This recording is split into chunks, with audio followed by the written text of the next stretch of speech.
we're in the Art Institute of Chicago looking at a painting by Elizabeth Sparhawk-Jones called Shoe Shop that dates from 1911. This painting is so loosely brushed. Sparhawk-Jones is deliberately leaving that brushiness in places that gives us a sense that we're looking at a moment that is passing us by. Although shopping like this feels pretty ordinary to us here in a modern American city, this was something that was incredibly new. Department stores begin their rise in the late 19th century. By the time we get to the early years of the 20th century, there's still a sense of newness about its role in modern city life. So we're talking about stores that have departments for different kinds of goods. And so likely here we are in the shoe department. This is the time when clothing and shoes are being made not to order, not custom made, but ready-made, manufactured according to certain standard sizes.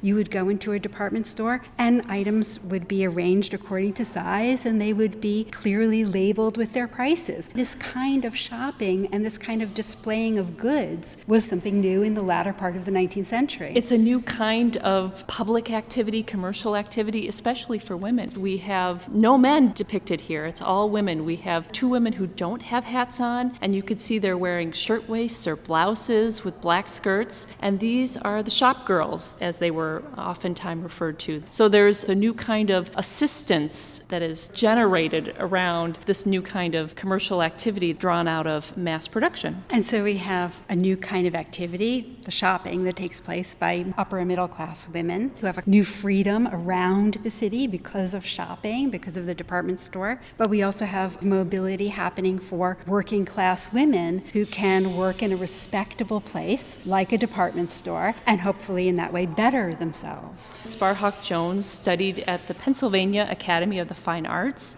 Among the several department stores that had grown up in the city center of Philadelphia was Wanamaker's. In 1911, the same year that this work was first exhibited, Wanamaker's opened a brand new department store right in downtown Philadelphia, blocks from where Sparhawk-Jones is studying. As a woman artist, there were historically very limited opportunities for women to study art. But the Pennsylvania Academy of Fine Arts was known to have a liberal curriculum and allow women artists into many courses that, for example, women couldn't get into in the École des Beaux-Arts in Paris. But by the time that Sparhawk-Jones is painting this in 1911, the field had opened up for women. It does feel like we have a controlled chaos that I do associate with the feeling and the experience of shopping. We have two figures on the left who look down at the black shoe that the woman in this lovely dress is trying on and pulling her skirt up to look at how that shoe looks. And she's working with the shop girl who's seated on this stool, who has her head down and her hands clasped. And the same thing with the two women on the right, where we have the shoes coming out of the box, another shoe on its side, and again, looking at the shoe, is this fitting, is it not fitting? It feels very businesslike, but I do notice that for the two shop girls, their heads are slightly lower than all of the women who are shopping, who are obviously of a higher class than they are. And so there is somewhat of a feeling of subservience, of deference. And so although the city and modern technology is enabling a social mobility, it is very different for these two women. A moment ago, you used the word shirtwaist, and it's hard not to think about the tragedy of the Triangle Shirtwaist Fire, where more than 140 women died because they were locked into a workroom so that they didn't take breaks that weren't allowed. They had nowhere to escape. So what we're not seeing is the work that went into making ready-made clothing, the work that went into ready-made shoes, the factory labor, which was often underpaid, had very long hours, and was often, as we know from the Triangle Shirtwaist Fire, dangerous. We're not seeing the banks of sewing machines where a foreman is working the young women or men